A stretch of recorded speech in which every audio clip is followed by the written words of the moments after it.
This is getting towards the way the nuts get cracked, but we're now with this breakaway group at the front here, on towards the climb, which could probably be quite significant.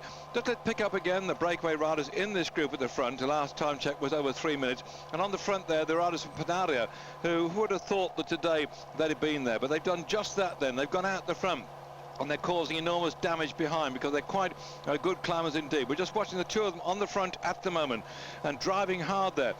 He's looking for the numbers on the bikes. Number 25 is Paolo Lanfranchi, a little guy who can climb extremely well, and he's got his teammate with him too as well, and helping him out there on this run-up, Terralongo from the Panaria Friora. The gap is 2:45 on the run up towards this next big climb. We've been over 2 of the climbs today, and in terms of the classification for the Kingdom Mountain, I've only listed 4 climbs, but in fact we've got, after this next climb, a couple of really nasty ones too as well. And so as they really set off here to try and pull back that breakaway group, this could be a day when even perhaps the rabbits have suddenly started to appear at the front, and that's going to be danger time for the field behind, because they seem to, I wouldn't say be nonchalant, but there's a sort of feeling now as the field is beginning to split. You can see now one by one they drift away off the back, that this race today is going to be a fascinating one, because the damage is being done at the front.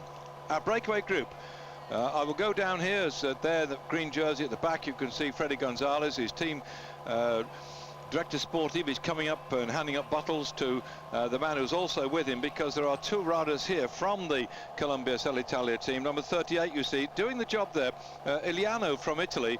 This is interesting, look, that he took his bottles, he's going to look after, he's riding close to Freddy at the moment, and that's fascinating, because we've got 2 from Columbia Sellitalia, 2 out there, 2 from the Panaria team, and at the moment it's to the rest of the field saying, get on with it, okay, you chaps in the lime green and black, it's your job, you've got the pink jersey, you do what you have to do. And they've really put them into the frying pan today, and this means they've got the quality in there. The gap is only just inside 3 minutes, and in that breakaway group the best placed rider is 8 minutes, but it's the damage that can be done at the moment for them, because they don't pull them back shortly. Those lads might suddenly extend their lead. So it's very interesting that the riders from the Cantina Tolosidamek, if they begin to run out of steam too, bearing in mind they've done all the chasing since that group went away, 16 men going away, they went away after 50 kilometres, and they're down the road there, and this is a deliberate tactics, because even though some riders here might not be interested in the overall classification, what they're doing, of course, is they're stretching the legs of the Sidamek team in that pink jersey to the advantage of other riders from those teams who are just going to sit in. I won't say get an easy ride, because this is a very undulating stage today. Back up then again with the leading group at the moment, and here we are in the jerseys of the Panaria team doing the work on the front at the moment. Lanfranchi. In fact, they've lost one rider today, Brett Lancaster. Those Australians who might be listening to this program, not in Australia, unless you get on the website or something. Brett Lancaster climbed off his bike today, so he's gone. They've already lost one rider, Bongiorno, from Argentina. He climbed off a few days ago. So being thinned down a bit at the moment. Of course, what they're trying to do is to stretch the legs of people like Garzelli, because Perez Cupio is their specialist climber, and when we get into the stage, not tomorrow because it's a flat one, but the day after that, we have this thumping great stage 12 when we go up an enormous climb that they've never been up before. So if they can just tire the legs out of people like Garzelli, then so much the better for Perez Cupio to maybe move further up the general classification and also get a stage victory. So here we are, that's the group, and that's the gap, or the last gap we saw was just over 2 minutes.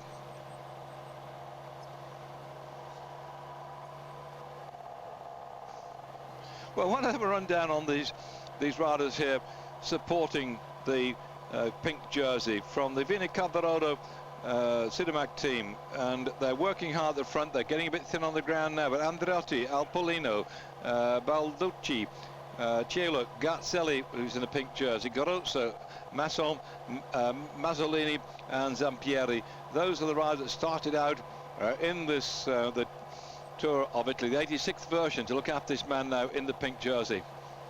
On the right-hand side, Casagrande starts to come forward. The big hitters are starting to put the pressure. Behind in the orange jersey is Pavel Tonkov. Now they've got to be careful. Look, he's starting to move forward, Casagrande. That objective now, I think, is to start to blow this thing apart the seams. You're watching live on Eurosport on this afternoon, the 20th of May. And there, number 11 on his back, Tonkov, past winning this race, quickly on the wheel of Garzelli in the pink. And one by one, the Cantina Tolla Sidamak team begin to drop back as they go through the vineyards here, heading in towards the finish at the delightful old town of Faenza.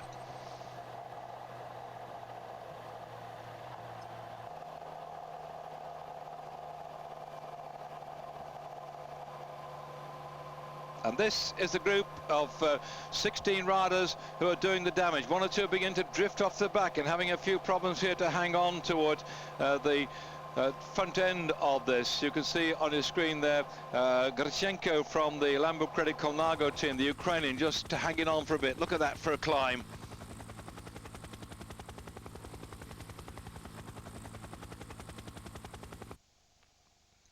Oh, the pain and the suffering is here to see on the screens as the riders then still trying to keep this pack together. Gap then just over 2.5 minutes.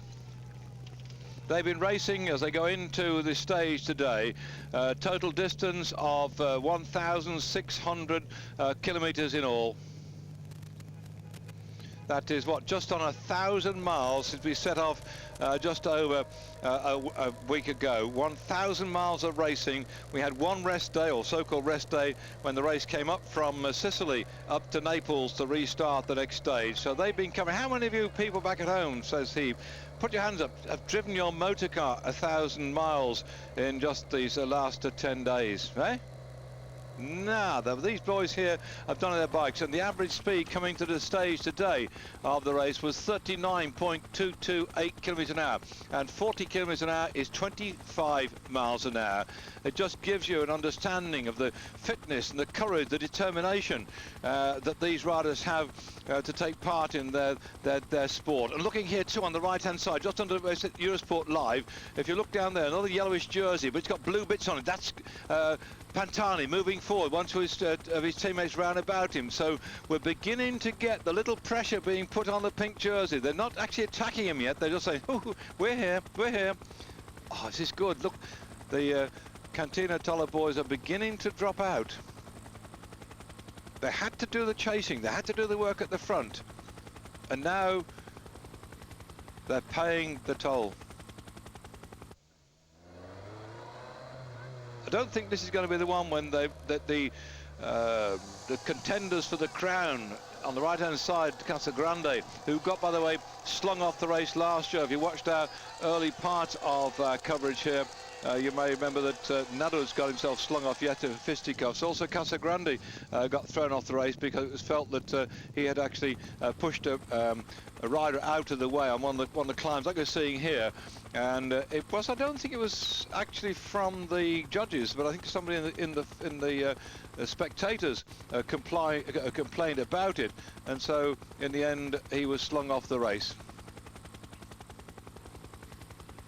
So we've got around about 50 odd kilometres to go yet towards the finish now.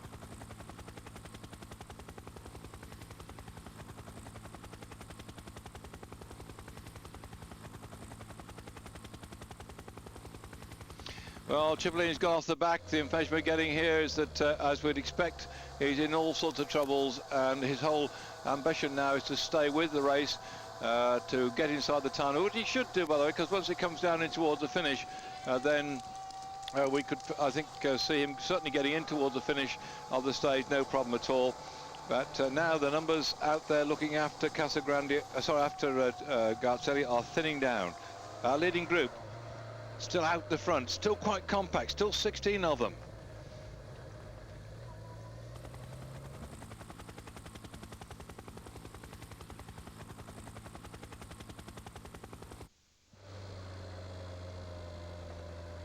Well, over the climb then of the Colle Albano and down into it. Now this is where we get to a nasty little short, sharp climb. You can see there, that's where we're going to finish at Faenza on a little Interesting finish, by the way, when they get round there. There's certainly no chance for a bunch sprint finish today, but on the way down, as they go down on this particular one, we're going to have another climb which won't feature, and it's going to make things a life bit difficult for these riders. It's just so many climbs crammed into the day's stage. You're either going down or you're going up from now on in until we get to the top of the final climb of the day at Trebillo and drop down the other side. That's the only time when, so we come down, we don't go back up. Up, down, up, down, up, down, all the way. 50 k's to go.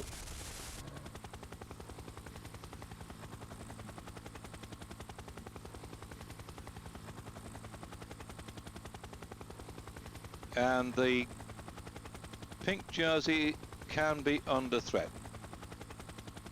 The Psycho team have put 3 men on the front, including, I'm sure, Simone.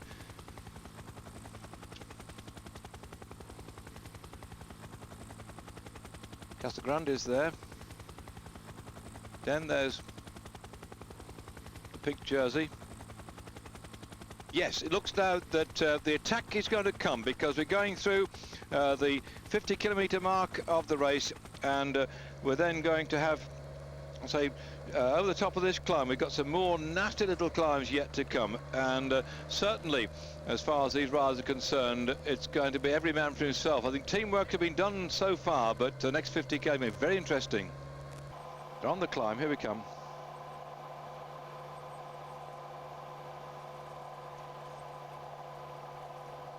And attacks are starting thick and fast already. That, yeah, going back out in Brizgella just there. I'm sure you'd like to see it, by the way, with that remarkable clock there. It's a lovely old village. Again, it's one of these thermal spas that exist all around this part of the world. And you've seen the, you know, the big towers there, the 12th century rocker. Is out there too, and round about here too is the old quarries, and we may see a bit of them, because when we're going in towards the finish today, it's an interesting town, Faenza, and in fact you might know of the pottery that comes out from there, because, well, I say pottery, they had a new style of forming the pottery, and they developed this Mallorca pieces, which those who know about these things will have seen them. But this is where this part of the world here, where they also had in years gone by the quarries which provided the clay for the kilns out in Faenza, where we're going to as well. So it's a lovely old part of the world, and some ceramic workshops are still down there, and not perhaps as much as going into Faenza, but that's where we're going through now. A lovely part of the world then, and that beautiful old clock in the distance there, and it's well, it was a guard tower originally, and they were out there to stop us of the invaders coming, but somebody decided they'd stick a clock on top of it in the 18th century. So that's what we've just seen as we're coming through now, as the riders have just come out of the little trough and on their way up to the second last climb of the day.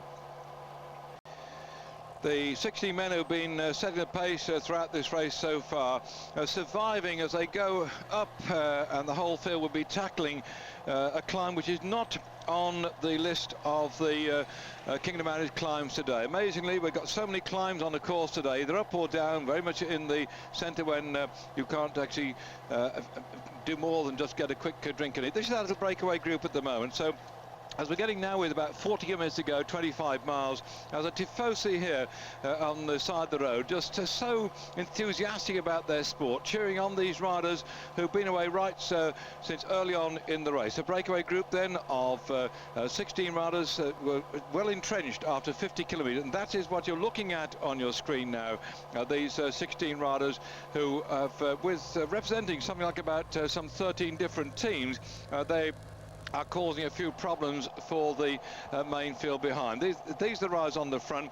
Let me give you a rundown then on who they are and what they're trying to do. The whole objective now is to make life difficult for the pink jersey, and there we're just picking up Bruzigim on your screen right now, the leader on paper for the Fassa Bertolo team, who have been smarting somewhat by the fact that Aitor Gonzalez and Frigo didn't do well on the first mountaintop finish we had a few days ago, but they did have had Pataki in the pink jersey overall, and now we're seeing Simone starting to attack. I will try and put you in the picture about who's in that breakaway group here, but certainly Simone has gone away now. This is the danger thing, because this is what other teams were worried about, or particularly the team from the Cantina Tolos team, Sedemek, because down the road he had already sent his teammates, and this is interesting because suddenly he's off on his own. If he can only get up to that team in front, or the Bras in front, they may welcome his arrival, because he's down the road at the moment and he's got a man down there in that leading breakaway group at the moment, and that was Battagloni from the Psycho team. So when he joins up with them, he can do with the furore that will take place now. And Simone, amazingly, because we've got a flat day tomorrow and the big mountaintop finish is not until the day after that, Simone has now said, right mate, I'm off, or whatever was the Italian for that. Smarting on the fact that he was chucked off the Tour of Italy last year when, looking back at a test they found in his urine going back to a race some 10-14 days before the Tour of Italy, trace of cocaine, and then after a test during the Tour of Italy, the same traces, when in fact that was it and off he went, but the traces were so small it couldn't affect his performance, and later on, so it is said, and it was down to some sweets that his auntie had sent from Colombia, so they ought to have print on the packet, if you suck these sweets you'll get banned from the Tour of Italy. Anyway, he smarted on that, he got slung off the race, and now he's doing it under his own steam, and he's done a wonderful job, the Psycho team, but now they're coming back at him now. But what damage is he doing?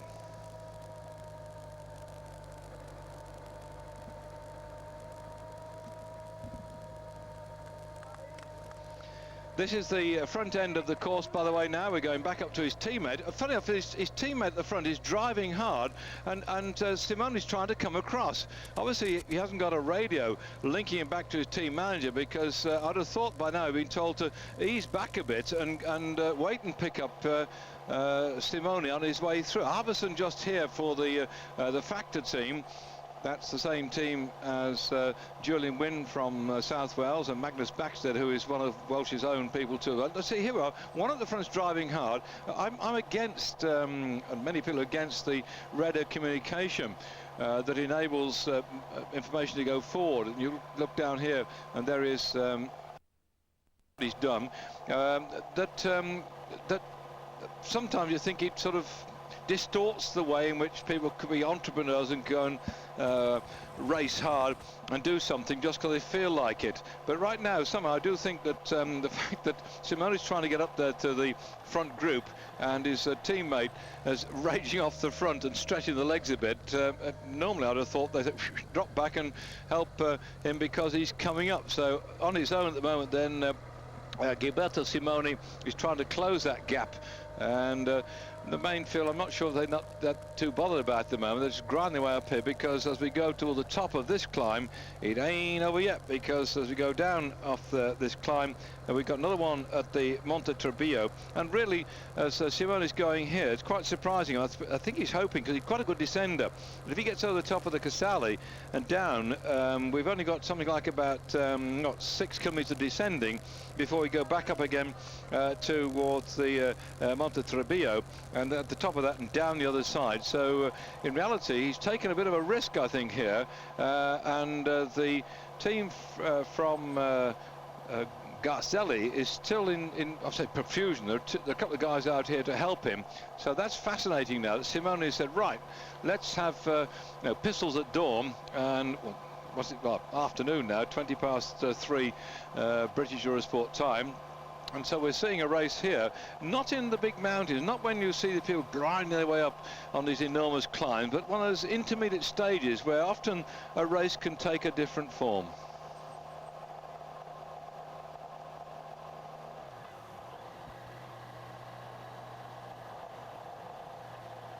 And one by one, the riders in the back group begin to find themselves in all sorts of trouble. There's Romanakov, the CCC Polsat team, smarting on the loss of the man Naduts, who got banned and thrown off the race yesterday.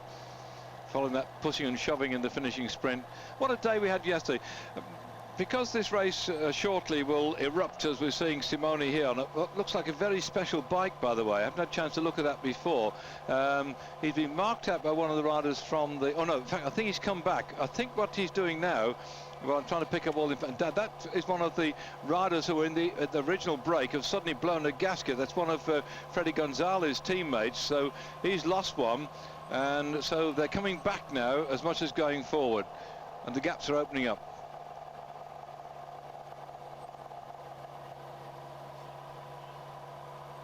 Look at his face. He's not so bad, but the guy on the front's burying himself.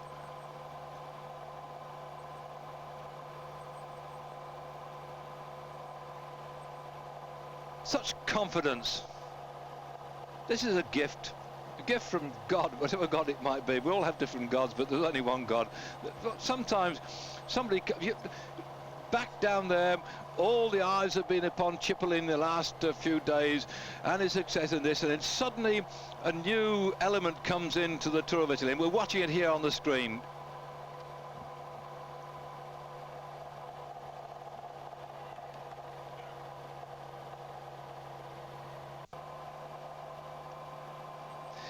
In bike racing and the big tours, you get different elements of it taking part in it. The sprinters come on, the hopefuls go down the road like we've just seen here, and once the race settles down, riders who've been, like Bradley Wiggins, he said openly, he's here for experience, he's going to ride the way through.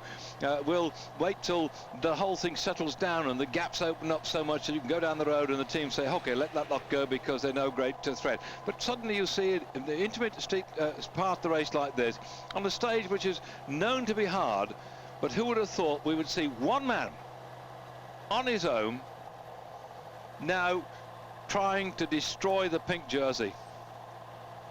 And on a stage, well, Christie didn't like the word undulating. This is not one of those climbs where you have to get into very low gear. They're all fairly fast racing climbs, so I call them undulating because they're not like these stinking big things that go up for about 13, 14 kilometers. But for a rolling racing ride like we're seeing today, then the damage can be done just to stretch the legs, and up the front then starts to go one of those elements of the breakaway group. This is the fellow from the Calmate team. I think he's got over the top of that climb and starting to go down the other side, looking for a stage victory. Can he make it? 109 on your screen there. You can pick him up. You wrote it down before we started. Zabala from the Calmate Costa Blanca team.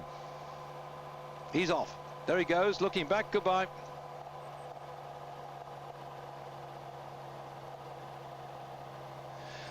Well, sometimes we shouldn't say well in front of my statements, but that is a trap I fall into. Those who've been with the coverage Eurosport since we started this afternoon will probably already know who went in the breakaway group. I think it's time, as we see Zabala go down the road, just to recap what happened and to identify the riders who've entertained us so far before the big guns that you see here on your screen start to rip the legs off those around about them. And so as they go to the top of here, you can see that this is one of those climbs that wasn't on the list of the Kingdom Managed competition. Zabala on the right hand side is off down the road. The left hand side you can see the main field, and in the red jersey on the bottom left hand side is Simone, who's now wedged between the leading breakaway group and the main pack. And when they get to the top of this climb, they've still got the Trebbio yet to come.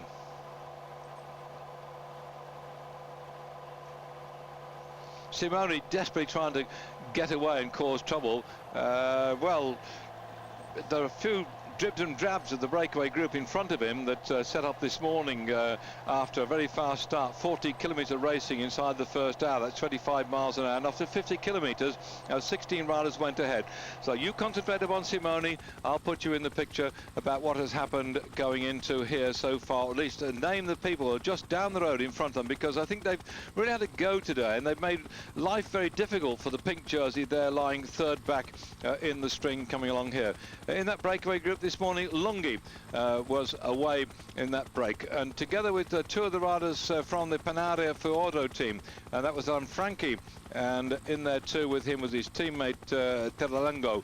I think they're still out there at the moment. They're coming back one by one at each time. Gonzalez, we've seen him up there, not watching what you're seeing on the screen, but Gonzalez, who on the climbs for the King of the Mountains has gone over there a couple of times in first spot to keep his green jersey as King of the Mountains riding for the Columbus Italia. He had a teammate with him on that early part of the course, and Elinolo has suddenly blown a gasket and gone backwards as fast as he went forwards. So here I think he's out the frame at the moment, but he was in that early break. In that break too, the teammate of Charlie Vagelas, and in that breakaway group was Carrera from the Dinardi Colpack team. Riding two up the front and causing a lot of trouble was Bruzigin from the Fassa Bertolo team, smarting on the fact that they had not got anybody up there on that big climb the other day when both Frigo and Gonzalez failed to perform. So off down the road he was sent to try and stir things up, and they also sent down there did the Fassa Bertolo team, number 62 Cioni, all the way from Reading, riding, well, in Italian anyway, for the Fassa Bertolo team. That breakaway group also including number 89 Nottoncini from the Formaggio team, another great rider who was trying to get some publicity for his team. So they went off down, I think, full of hope and aims and aspirations. They took with them from Gerhard Steiner, the rider, if we see him later on, number 96 Schultz in that breakaway group to begin with. 109 Zabala, here he is on your screen now. He went to A2 as he wins his way around these drops, and Zabala from the Kelmo Costa Blanca team, part of that 16-man group in that early breakaway. Together with him in that group, the Lampre team sent up a Via, just I think as a sort of make people go, because Casagrande is their man for an overall classification in Milan, and they sent Via down there to frighten the pants off the pink jersey et al. In that breakaway group too, to start with too, the Beleka from the Land of Credit Colnago team, and he had also with him his teammate in that breakaway, Grishenko, also two of the Ukrainians in the early breakaway. Now watching here as Simoni tries to bridge the gap, the remnants of the group that I'm now giving you out on air. And please forgive me those who've been listening to our commentary for the last hour and a half, because many people come in late, and in fact I know many people record the program, then whiz it forward and pick up the back end, and so it's only right that those people, Johnny come lately, should know where it happened, who's out the front and where they came from. From Psycho, and that is now you see the way in which Simone's trying to close the gap. They did a very good deal indeed by sending up Bertagnoli into that breakaway group, 155, and the other man who was in that group too was Arvidsson from the team Factor. And Factor, that's another great move. They came into this race, and as Scott Sullivan was saying, that they didn't feel together as a team. As the race has gone on, they've started to work together as a team, and we've seen Julian Wynne, the British champion, getting involved in action, and of course Magnus Backstedt going for the Intergiro competitions too as well. And they fired off the Norwegian national champion off down the road as well. By the way, for those who are watching back in Great Britain, if sometimes you think, well, concentrate more upon the Brits, just let me explain that we do transmit our European broadcast in English across 90 million homes over the whole of Europe, and there have been some complaints, probably quite rightly, says he, about to lose his job, for the way in which, oh good God, I'm just having coming over my head phones the fact that Cipollini is now back in the bus 10 minutes down, but we'd expect that anyway. That there have been complaints flying around, and because I don't get the copies of the newspapers that quickly, it does appear that in Cycling Weekly there's been some complaints about the way in which cyclists have not received on their screens the coverage that they expected of things like the Les Bastogne-Liège and other races. So as we're watching this guy go down the road and pressing on to try and get the stage, which I don't think he will, because we're in a bit of a trough now before we start the climb in towards the back end of this race now. Yes, I agree, and that the fact that it's a bit not very nice when things you expect to happen are not on your screens, but do bear in mind nothing is for free, and Eurosport is a commercial station, and if somebody comes along and offers you a bag of gold and the other people have nothing to offer, that we do have, by the way, if I say nothing to offer, we have lived in Eurosport for cycling on the goodwill of our French owners. I know that British Eurosport are getting some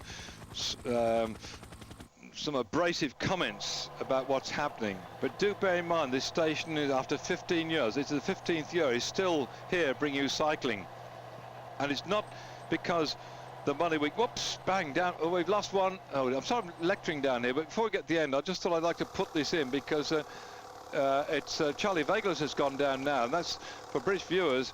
Oh, how often have we seen British viewers on television in the Tour of Italy? I can't remember the last one. Oh yes,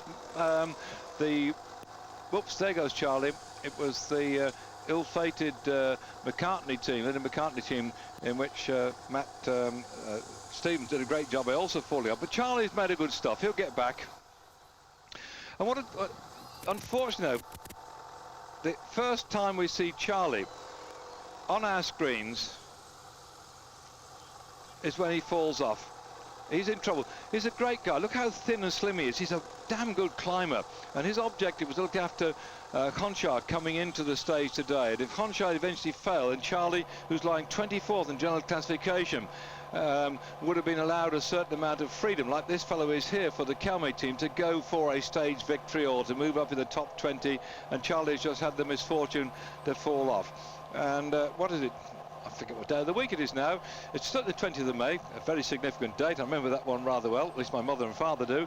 On the 20th of May, Charlie fell off here, but Charlie's going to ride for Honchar, but Charlie also, I think, will be the first to say thank you to the Dave Rayner Fund. Dave Rayner, who rode in Italy, and went on to ride in Europe too, rode with the rally team, rode out the Buckler team too. He met an unfortunate death in Bradford after a bit of a nightclub brawl. I won't say any more about it than that, but it was a great shame. And so many of the cyclists from Yorkshire, the Lamberts of this world, got together, the Colin Wilcox, the Dudley Haytons, and missed a whole load of guys here who'll get very upset I don't mention. They got together and they formed this Dave Rayner Trust. Oh, Bill Holmes too, gosh, I think he's the finance man now. He was one of that galaxy of riders who joined together to make this trust, and Charlie Vegas was then given, like many other riders who apply, who have a future, just a few bob, as I said before, to pay the rent or maybe pay for the food. And Charlie's just fallen off, unfortunately, in front of our very eyes, but Charlie is always very appreciative, as was David Miller, that set off because of the support they got from the Dave Rayner Fund, which have that tremendous dinner in October. I know I'm publicising it, I shouldn't do, but I think it's the way in which champions are found, comes from many different directions. Somehow this brave effort to try and get away from the leading 60-man group looks like it's going to fall apart the seams as we start the final climb of the day. This is a nasty climb, and down the other side they come swooping down. This is on the Monte Trebillo, and I think somehow that he's having second thoughts about the bravery to go off down the road, as the rider from the Calme Costa Blanca team, Zabala, now begins to try and find some more strength. But the amazing thing coming too from the back here is that Simone has pressed on with the attempt to get not only a stage victory today, but to pull back the deficit which was there this morning on the stage. Coming into the stage today, Garzelli was the overall leader in the pink jersey. Simone from the Psycho team was 40 seconds back. Noe from the Alessio team was 54 seconds back. Pelazzotti from Alessio at 1 minute and 36. But the real battle today has been between Simone and Garzelli. They've used the breakaway group of 16 men who went away within 50 kilometres of the start. They'd formed at the front and they drove a big gap, nearly up to 3 minutes at one time, between themselves and the main pack. There are the remnants of it on the right hand side of the screen. And then as we came in those final 40 kilometres, Simone here in the red jersey, riding for Psycho on his Cannondale bike, started to make life difficult. He's got off the front, and the danger here is because if he can get the front, if he can win the stage, he gets 20 seconds bonus. And he's starting out this morning then with just 40 seconds over or under Garzelli. There we are. That's the run back now. It's going to be a tremendous day. Who would have thought on this, well, I've said to Christie Anderson, an undulating stage, but in reality it's turning out to be just more than that. Sorry about the fact we haven't been able to speak to Christie since way back. There seem to be some problems, presumably with her mobile phone, but I'd love to have heard just her thoughts, because going along the route today, she saw the people on the side of the road. At the finish, in this very old and fantastic, interesting town of Faenza, then I'm sure that at the moment, if only Simone can come through, of course, Garzelli's got the pink jersey, but somehow Simone trying here desperately to get the stage today and that jersey. What a great race we got. As they pull back now, suddenly, this is one of the riders that went off in that early breakaway group. He's picking them off one at a time. It's just like a marksman. He getting them, and he's just done that as he's gone through. And that, by the way, is the leader of the Fassa Bertolo team, Brusagin. He's just gone past him now, and it's looked like he's been nailed to the tarmac as Simone presses on, and another one comes back. Goodbye. Oh, he'd been out there all day, and Baleka from the Lambo Credit Colnago team suddenly finds this man. Hey, look at him, he's picking them off one at a time.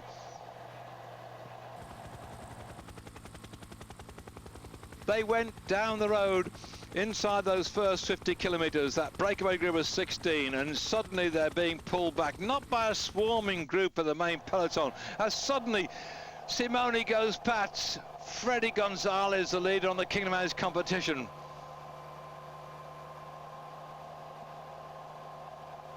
At least Freddy could sit on the wheel going up here. We are watching live on Eurosport, this the 20th of May, one of those great, I think, acts which happens from time to time, when one man decides that he is going to show that he's the boss. Eddie Merckx used to do it, Bartali did it, Coppi used to do it, and now look at the disarray on a day which had all these second category climbs, nothing tremendously backbreaking, where the climbing experts like Pantani could zoom up and cause havoc. This is a racing day today. 4 second category climbs and a couple of climbs in between that weren't even classified. Look at the damage it's doing.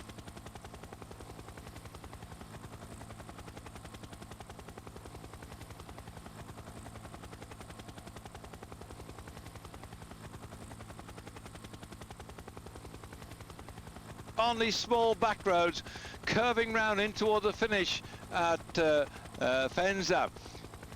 You're watching this afternoon. I won't say this is the end of it all, because one thing about the Tour of Italy which I love about this race, and with all due respects to Mr. Jean-Marie Leblanc and the Tour de France, there's something about the Tour of Italy and the racing terrain they go over. In fact, I was talking to Graham Jones the other day, who's out here working for the Outdoor Life in America, helping Phil Liggett and Paul Sherwin. He said he prefers the Tour of Spain. There are problems with the Tour of Italy, and he doesn't really like the Tour of France. We're just talking about journalists and people who work on the race, but to me, I love the way in which these races, like the Tour of Italy, like the Tour of Spain, evolve before our very eyes, and it's not so controlled. And in reality, going into our coverage this year of the 100th anniversary of the Tour de France, it's a great shame that Cipollini won't be there, but there's so many Italian riders who can provide entertainment, activity and aggression, as we're now seeing on our screens here. And it's a great shame that the great Cipollini is not going to be with the Tour de France running in those first few stages. Simone now is really having a good go and separating himself from the pink jersey on the right hand side of the screen. The gap is 58 seconds. He started this morning 40 seconds down on GC. He's now technically race leader on the road, and his team are swarming round about him. Now, we've seen in some years gone by, the Psycho team was just formed to go around about the great Mauro Cipollini to win the sprints in the finishing straights on the big tours and single-day classics. They've changed their tactics now, Psycho. They've gone for Simone for the mountains and the Tour of Italy, and he might well do it this year. Look at this.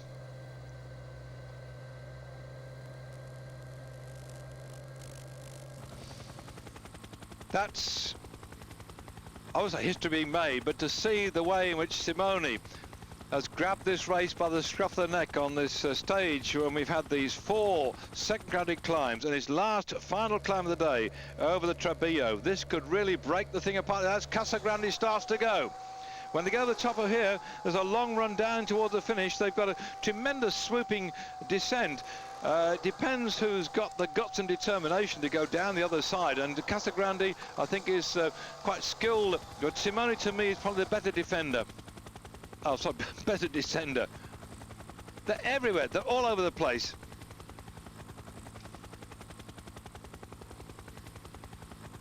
The pink jersey now is on his own. He's got problems. He's being tracked at the moment by Pelazzotti. He's been tracked then also by the rider from the Lambo Credit team, Adiev, who's done nothing so far. There's Tonkov in the orange jersey, being followed and being protected by one of his teammates too, Baranovsky.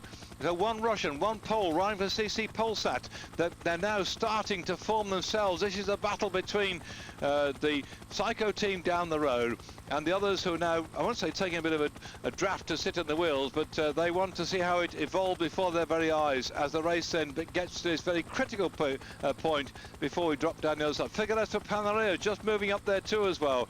This is a fascinating, but on the descent there might be a regroupment, but now as he's come up here to Arvidsson, the Arvidsson here for the Norwegian champion as Simone has made his way through, and he's now picking up yet again another of his teammates to work with him. This is fantastic right here before your very eyes. I'm sorry I'm getting carried away here, but he's now got up to that man who was in that early breakaway group. That was a wonderful piece of tactics by the Psycho team. They put Bertaglioni into that leading group, those 16 men. He rode, but he didn't bust a gut. He's now got a little bit left to help Simone, who says, thank you, I'm on my way. Arvidsson is there too as well. Can Arvidsson hang on as they go over the top of this climb? There are the flags of Italy, the colours, the red, the white and the green, and coming across again to try and get back into there is Tirolongo from Panaria, who were in that early breakaway.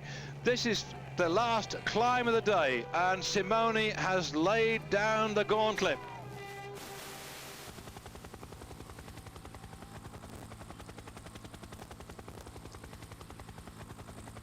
So many of the big races are decided on a final big climb, and there the man in the pink jersey knows that he's missed the bus.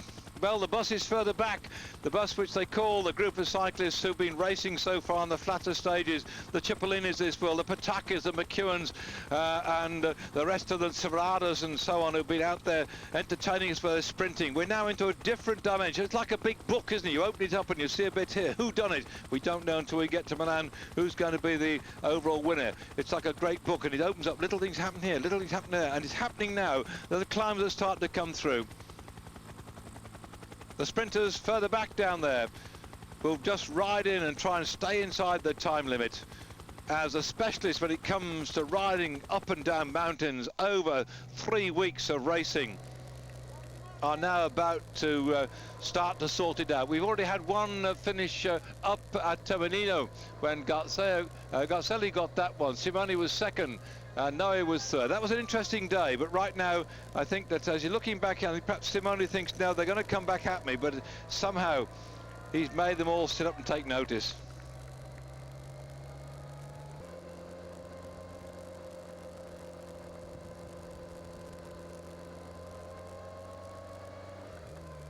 Simone could not have wanted, I think, a better group of riders to help him. Zabala there in the green pants for the, green shorts, sorry Doug.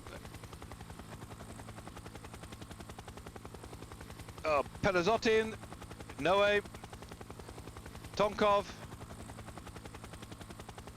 Baranovsky, Popovic, Toshnik,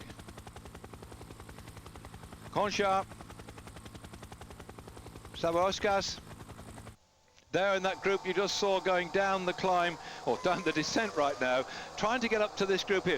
And this big bulky fellow at the back here, Arvidsson, there is a useful hitter. They've been away a long time now because we're getting into about 150 kilometres they've been out there in that breakaway group, and somehow they start to wind it up now. And there we are. Way back behind Garcelle. I'm hearing that Frigo's trying to come up there.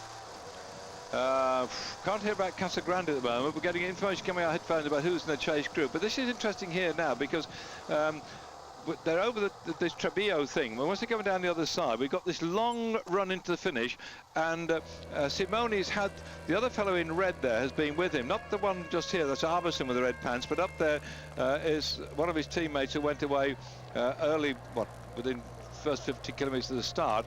And if just on the top of this one, it's a long swoop down, and if this lot can start to work together and work with Simone, then Garcelle has a problem, particularly Arvidsson, who is a very good strong hitter. There he is, the fellow with the blue pants and this the blue cross going across the white background from Norway. What an interesting little group we've got here at the moment. But Simone, look, he's looking back, he's trying to urge this little lot on. Yeah, come on, he says, come through, come through, come through.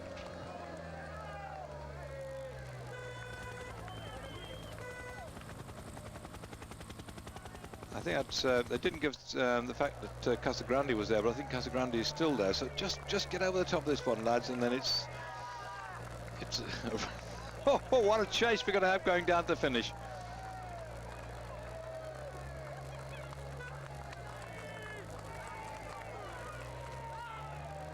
Oh, he's absolutely stuffed. I'm not surprised then, because the great work that he's been doing all the way through, and Arvidsson likewise, they've been out there since the first 50 kilometres, when they've been averaging 40 k's in the first hour, and the mountain goats are coming. He's looking back, he could do with some help, and I think they'll just about make it. They'll take a deep breath, because those big guys have just been thrown off. They don't have the sort of zip when it comes to climbing that Simone's had.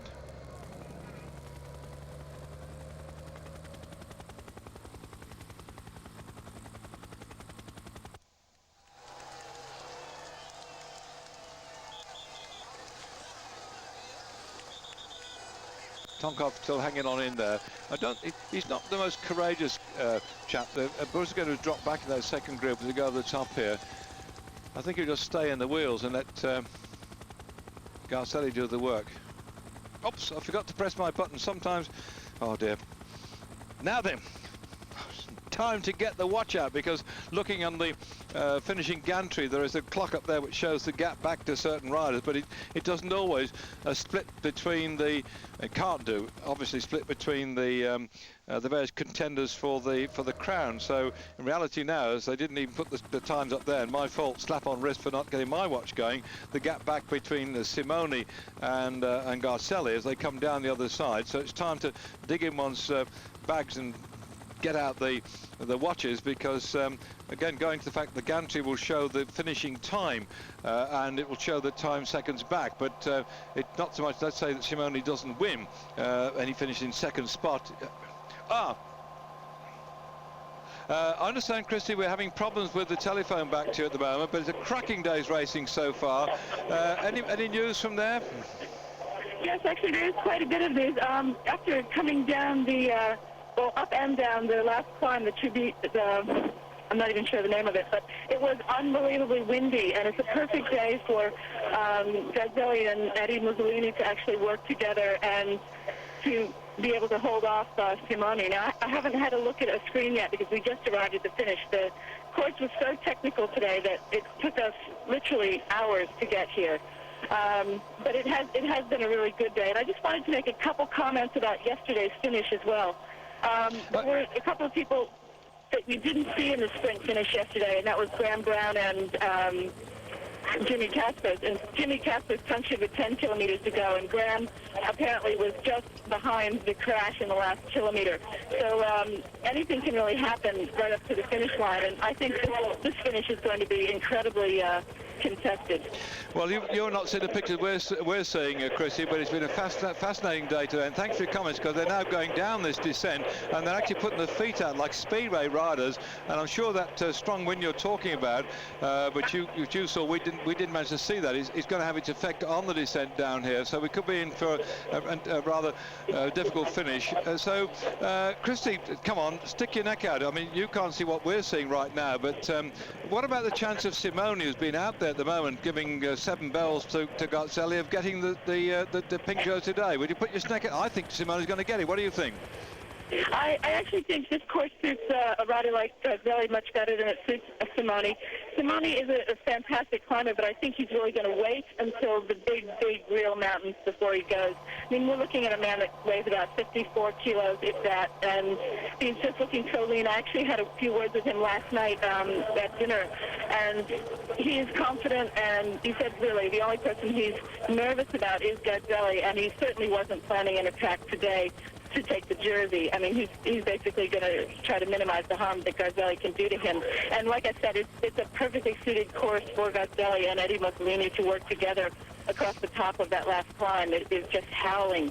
Well, and the fact that Simone's now decided to put the mockers on Garzelli, he's got a 53-second lead at the moment, Christie. Whoops, another rider's just gone straight into the grass. You're not seeing the pictures we're seeing, so you're missing the output here. But Christie, I just feel this has been a cracking day. You've been across the course. We haven't had that opportunity of doing that. But I just get the atmosphere we've seen on some of the climbs. The Italians are right behind this race. It seems to be suddenly, particularly where the Cipollini's been not selected for the Tour de France. The Italians are really supporting the Italians, and we're having a great race.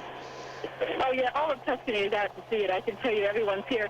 And I wanted to mention also last night I stayed in Montecatini at the finest hotel in Montecatini, the Hotel Biondi, and that's where I was fortunate to speak to Simone, because he's quite good friends with the owner, the Biondi family, and it's a hub for cycling. Most of the men in the peloton that are Italian will know this course back to front. They'll know, they train on these climbs, and they will know how to ride it, and it's a real thrill coming down the course. Keep in mind, I'm being driven by Mario Chavastoni, who was just really enjoying terrifying me on the course today. Well, the riders are coming down that bit you've driven over today, great speed to get to the finish, Christie, and you're quite right, it's a bit terrifying. And yes, sometimes I had a rather nice meal last night, not exactly the same one as you did, but I love the Italian food, and so you're a very slim and elegant lady. I hope you aren't putting on too much weight. I haven't seen you sort of tucking into too much fat food at the moment. Are you keeping fit? Yep, running every morning, David. It's been great. Look, the weather has been fabulous. This morning it was spitting rain a bit, and between that and the nerves at the start, because everybody was looking with intrepidation at this course. Yeah, well, that's it then, Christie. Thanks to talk to you, because, yeah, you and I passed like ships in the night, and thanks for your comments so far and your help getting to start, which I can't get there. OK, Christie, we enjoy what's going to happen now. We're going to a break, I think, so bye-bye, Christie. Thank you. OK, bye-bye. Bye.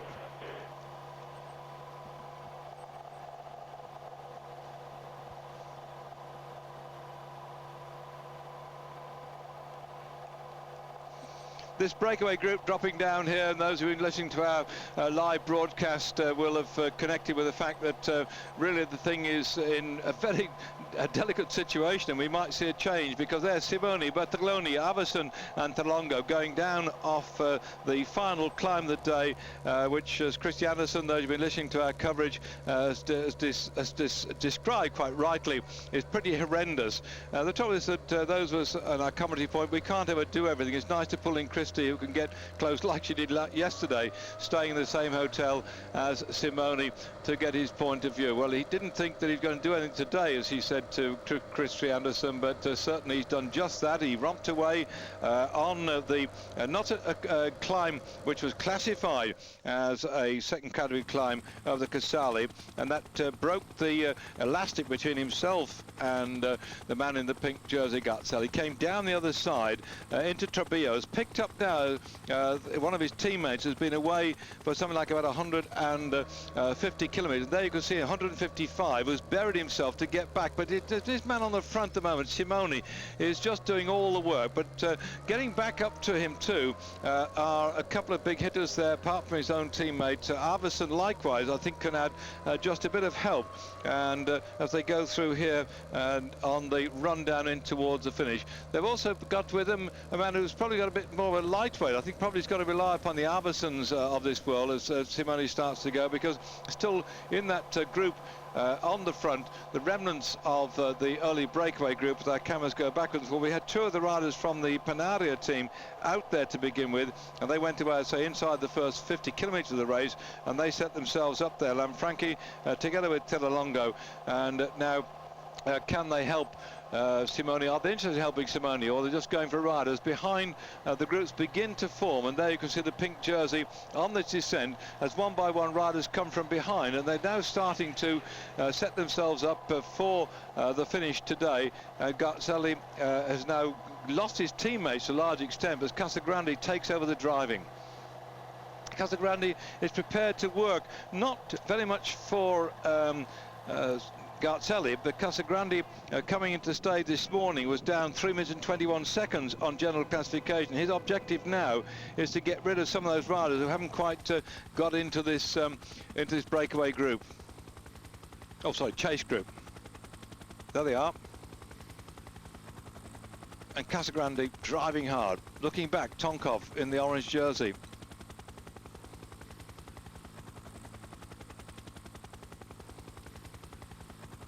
I'm intrigued, by the way, as our cameras go down here and pick up the rider from the Domenico Vacanze team, and that would pick up Scarponi.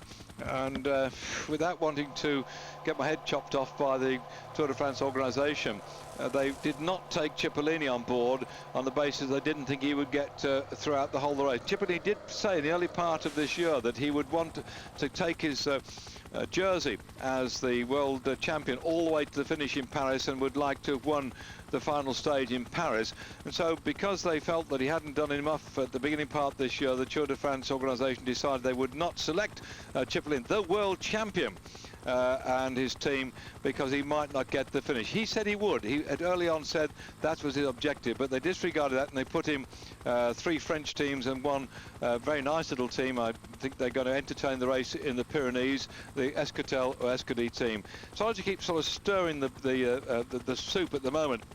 But undoubtedly, we're now seeing here that the Domenico Vacanze team is not only comprised of people who lead out Cipollini, they have got some riders who can be there in the climb. So, but just looking at one man, just taking out one team, I feel somehow that justice was not done. And perhaps I'm abusing my right as a commentator to talk about a decision that's made by people much more worthy than me when it comes to selecting riders for a big race like the Tour de France. But this one's going to run and run. But when you realise you're not always just selecting one man, the team has other riders in there, and even if they put in out of their 9 men, I think it's 9 men in the Tour de France this year, if they put in 5 to look after Cipollini, they could put in 4 to ride the mountains too as well.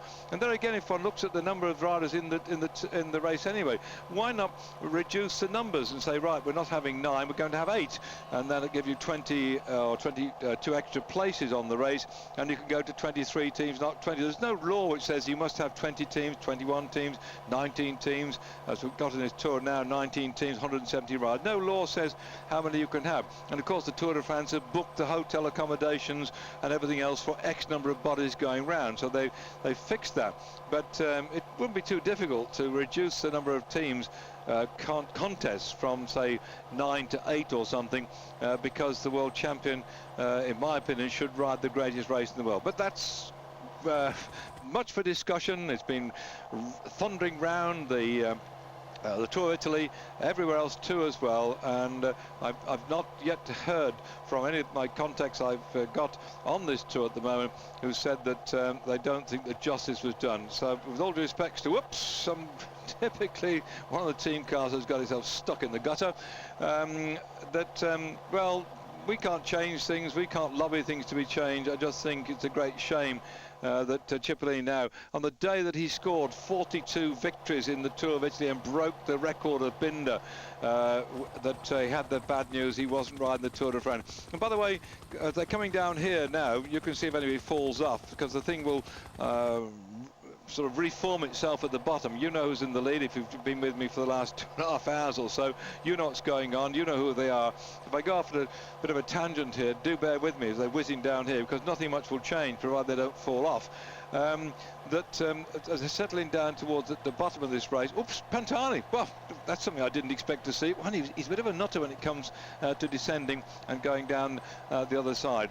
So going back to Cipollini not riding the race, well, that's one of the things I suppose we have to live with, but certainly you're going to get it on British Eurosport and International Eurosport. We'll have the whole coverage of the Tour de France coming up after this race, the Tour of Italy finishes. But again, this is going to be one of those great races, and I'm sure right now the way Simone's down the road ripping the legs off Garzelli in the pink jersey, we could have a different kettle of fish at the end. There, the yellow jersey with the crash hat and the bandana flowing behind it, Pantani, who survived and come in with one of his teammates running in towards the finish today. And when they get down there, it's the last 5Ks are pretty flat, but they're a bit difficult. The cobbly roads coming in towards the finishing line are not that easy. Thank goodness we don't have a big bunch sprint coming up at the end of the stage today. Still that little breakaway at the front surviving amazingly as we look here coming into those final few kilometres, that one of those riders in the red shorts went away in the early break. It was one of the teammates from the Psycho team of Simone. He managed to get away there. He stayed out there too, and I think chapeau to the man. 155, if you spot his number, is none less than Bertagonli from the Psycho team, who provide that platform for the attack from Simone to go across, and he's done it. But the gap is coming down now as more riders begin to join the chase group there in the pink jersey. He knows he has to try hard, because coming to the stage this morning, Simone was just 40 seconds down on Garzelli, and right now those four men in the front, which included not only 155 from the early breakaway group, but Arvidsson now coming up on your screens. This Norwegian champion is there for the Factor team. That's the team of Julian Wynne, the British rider, who's together with Magnus Backstedt and the rest of his teammates. Scott Sunderland has been very much active with this Danish team, and they must be very pleased to see their man up in front. But right now, some other teams that have not got a man up down the break are beginning to start to form on the front. Of the 16 riders that went away, we had something like 13 different riders from different teams. You can see now the gap is coming down now on your screens right now. 10 seconds back to the pink jersey, 23 seconds back to Pantani. It's about all the work of Simone has come to nothing. But what damage psychologically will he have done to Garzelli? What damage might he have done physically? Tomorrow's going to be a flat stage when Cipollini might go for yet another stage victory. So today is not the day for the sprinters, and yesterday, if you saw that, the pushing and shoving, today is a very different day when they come in towards the finish at the town we've only been once in the past. It's a long time ago since the race finished in this ceramics speciality town. We're going in from Montecatini Terme to Faenza, a distance of 213 kilometres. In 1970 it was Michele Dantelli that won the stage, and after that breakaway group was 16 men in the first 50 miles, and they got never more, sorry, 50 kilometres, they never got more than maybe 2.5 minutes, just under 3 minutes lead. It looks like the specialist climbers are going to pull the thing back together and then have their own little sprint finish. Do bear in mind there are 20 seconds at the end bonus, and now start on the final few drags in towards the finish. They've got Casagrande on the front. He's determined to pull back Simone, who's had the audacity to take off as he did do on that intermediate climb, which was not part of the Kingdom Managed competition, when he took off there over the Valletta and then went into Casale and into Trapillo. And right now they're beginning to reform behind, but the damage must have been done. Back there, Cipollini, as we're now looking at Pantani, he with the little flame bandana below his hat. Yesterday, just a little point, by the way, of sadness, in that When Cipollini won the stage yesterday, just to put you in the picture, those who watched it, that he didn't seem to be that elated. He had achieved his 42nd success in the Tour of Italy. He broke the record, and for some reason he didn't seem to be all that cheerful. I know that he had the news he wasn't going to ride the Tour de France, but it does appear from the reports and things I've heard later on with 9 kilometres to go, that the roads round about there is the roads that his father rode a bike many years ago, and that his grandfather and or his grandmother were buried in the cemetery not far from the finish of yesterday's stage. So Cipollini is a very emotional man. When he won yesterday that stage, it wasn't just that he got his 42nd victory. I'm sure he was feeling about his family, about his father who died a couple of years ago, and that was the emotion we saw there, of a grand champion who rides his bike, who loves his bike, and who had the sad news that he was out of the Tour de France, not selected, on the same day that he broke the record. And it was an amazing day yesterday, and to see it on television live and to ask questions, was why is this and why is that, and to realise later on the personal drama for Cipollini to win the stage yesterday, and then the problems of the Tour de France. It must have been horrendous. And today we must also give our thoughts to him and Pataki and McKeown, who've entertained us in the last few days, and the big sprint finishes, and the pushing and shoving which went on yesterday. Nado's got himself disqualified and thrown off the race. Pataki got himself fined and lost 25 points. McKeown ducking and diving, trying to find the right wheel at the end of it all. Those are the sprinters that we've seen, and we'll see them again tomorrow. But today we've seen the specialist climbers, those who could last the distance of the 3 weeks of a great race like this. And this man Garzelli is not going to go down without the guns blazing. His team has worked so hard for him today. And then when this man Simoni took off, it was virtually man-to-man. On the run-in now, we're coming to about 8 kilometres to go, on again a very interesting stage on this, the 86th Tour of Italy. Still Simoni, Bertognini, Alverson, Tirolongo are out there. Can Simoni get the stage? Can he, with just that small gap at the moment, 40 seconds, take 20 seconds bonus, stay 20 seconds away? Let's see.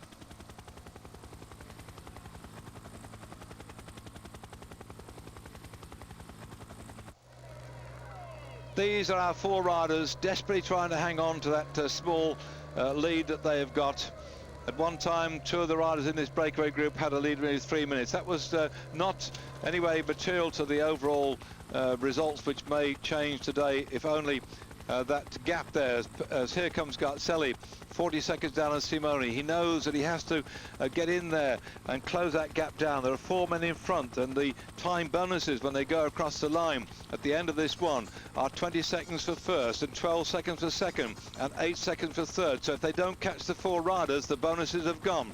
And if Simoni gets those first place in 20 seconds and Garzelli is more than 20 seconds back, he's going to lose that jersey. So still this amazing race going on here as we get into the flatter part, and the last 5 kilometres are flat, but it does towards the end get a bit cobbly and a bit bumpy and a bit narrow, and certainly not a place where anyone would like to be in a bunch of maybe 30 or 40 riders. Suddenly the riders from the Lampre-Daikin team are starting to come through too, because they've got a vested interest in keeping that gap fairly tight. And the other thing that's happened too, 1 or 2 of the riders who were up on the general classification this morning haven't really cracked it. We're just waiting to see if they're coming through to join up with the Garzelli group. And so there's a lot of battles being fought out a bit further back, so they're closing out. There's Freddy Gonzalez in the green jersey, winner or leader of the Kinemanis competition, still hanging on in there, just going across the gap too for Bradley Wiggins' team, just staying in there, nicely looking comfortable, is Cazard. And well, his great hope of France when he finished second in the Tour, sorry, in the Paris-Nice last year, and he's also made it across that gap. So some good guys have made it, but this man undoubtedly, if there's an award today, well, they do have one for the most aggressive rider. If somebody was going to give an award, it's 15 seconds now back to the pink jersey as the man of the match, it has to be Simoni. He is 20 seconds down on the general classification if he wins the stage today. He needs a 22nd bonus ahead, and look at the way they're going now as taking on the charge at the front. Tonkov begins to go for it in the orange jersey then. They cannot just let up at all as we go streaming through here, this delightful part of the world. The wines of Emil Romagna, Lambrusco, the famous slight fizzy red wine at the end of it all. Who's going to celebrate tonight the victory? This group behind, if they ease a little bit, then the pink jersey could change hands. This is where they begin to talk things out amongst themselves. You owe me for this. And the pink jersey now, we've got a head-to-head. The pink jersey has been working hard on the front since his teammates drifted off. They did so much work because that breakaway group of 16 riders were presenting a bit of a danger overall. They had to work and nobody else would do anything to help them. And now he's on his own, chasing after Simoni. 151 the number in the red jersey for the Psycho team.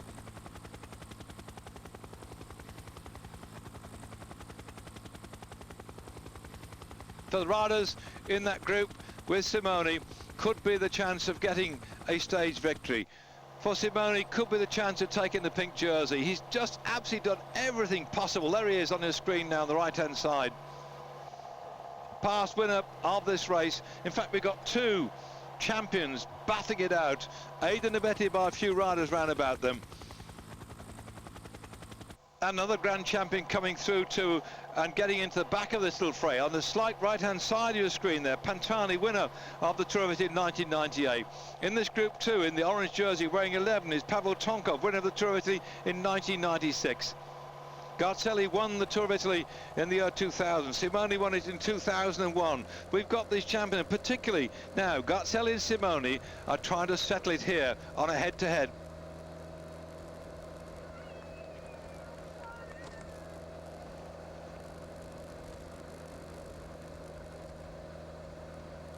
It is taking some 200 kilometers, stage 10 of the Tour of Italy, for the pink jersey to either sort it out and keep it or to lose it.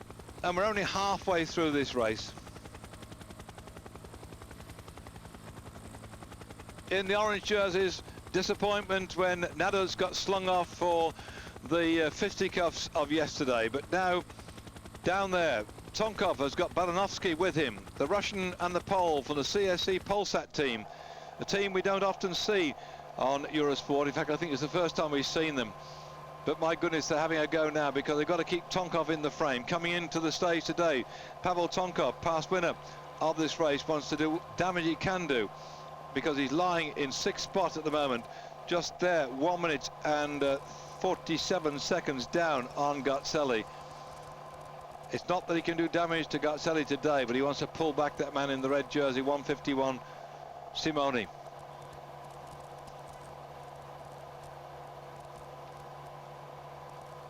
Oh, it's 18 seconds. It's hovering.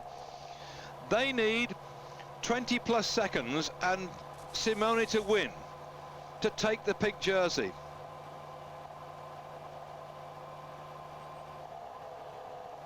Two kilometers to go. The fragmented bunch now beginning to reassert itself, but a lot of riders here will not enter into the fray. As far as they're concerned, finishing 5th is nothing to do with them. They know that down the road, Simoni is having the bags on with Garzelli. And Garzelli desperately trying still to get some support. The Alessio team are doing what they can because Andrea No was second this morning at 54 seconds. Not quite sure where Andrea has got to at the moment. But they are getting help then from Pantani's team as Kodal comes forward. That's interesting because Pantani surely is not going for the overall classification, so why should they help Garzelli? Because Garzelli and Pantani were great mates. When Garzelli turned pro, he rode with the Mercato team, he rode with Pantani, so perhaps right now they're pulling in a few favours and say, come on, help us out in our moment of need. There is a camaraderie amongst the cyclists, by the way. They may ride with different teams round about them, but if there's no damage done on doing something else on a particular day, then they come back and say, hey, remember when? Yeah, okay, and in we go. And right now, this run in towards the finish, which on these last 5 kilometres, it's been dead flat. So they start to come down. They've got the cobble streets ahead of this narrow street, and Simone has to win the stage, and he has to win by over 20 seconds. But it looks like he's not perhaps going to make it at the moment, because the rider from the Panaria team has gone away. There's glory and there's elation if you get a stage victory. And right now, as they come down here, still, I think, is he in there? Yes, he is. Simone is still there at the moment. I thought he'd gone. I thought that he was going to find himself in all sorts of trouble, but no, he's still going for this one. He needs a victory, needs the 20 seconds too as well. Can he make it across the line? As he starts to wind it up, his legs now are seizing up, and we've got to get the clock going on the gap then. Back from Simone. He's not at the moment getting this one, because it looks like Tedolongo from the team. No, it's going to be Arvidsson from the Bartolo team. Sorry, my mistake, for the Factor team. Takes that one. Arvidsson from Factor. And back there then, as he looks back over the line, Simone will have got himself a third spot. But Arvidsson from the team Factor has got that one. Pata Factor has got that. That is Julian Wynn's team. That's a great ride, but the clock there showing 15 seconds. Not the full difference, by the way, because as far as Simone was concerned, he was about 3 seconds back, and they crossed the line now at 25 seconds. And so 25 seconds, I don't think that Simone might have lost 2 seconds, so Simone would be maybe 23 back. Well, be told that of her headphones now that Simone's got the pink jersey. That will be interesting, because that was only 25. I don't recognise that. Sorry about that for my friends back there. I've got stories that he's got the pink jersey. I'm not sure. The gap was 40 seconds this morning. It was, what, 25 plus in third spot across the line. He got himself in third spot. Now they're interviewing now at the moment, by the way, but he got 8 seconds plus 25. That makes 33. Now, unless I'm just checking back to the bit of play. Oh, in fact, the initial information I got that he was 40 seconds back was wrong. He was 31. It's close, because the 25 plus 8 makes 33. But will they give him, as he goes through here, watch this sprint now, if they give him the same time as the victor, let's see how we go here. Sorry about this, it wasn't 40 seconds, I got the wrong printout in front of it. Look, there's a 1 or 2 seconds open over here. If they go back on this, count the seconds.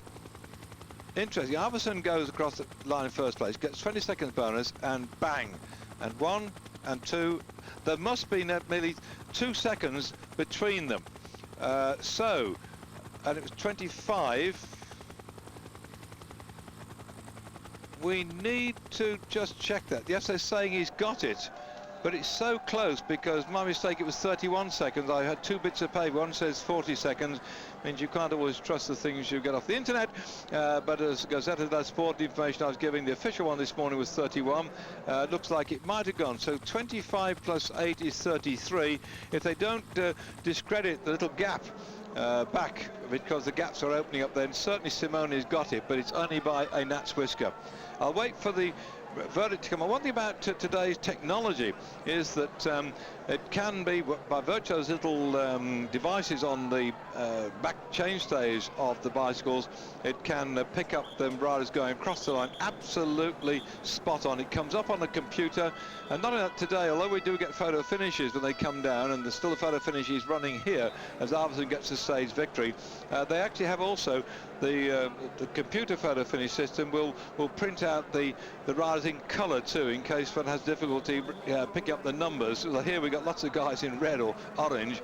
Arvidsson gets the victory, and everybody back down there in the valleys of South Wales. This is the team from Julian Wynn. It's the Raiding Vikings who've got there from Denmark, and Arvidsson from Norway getting the victory today. And that, I think, just shows you that if you try hard enough, because who would have thought when Factor came into the race that they would get a stage victory like that on this undulating stage today?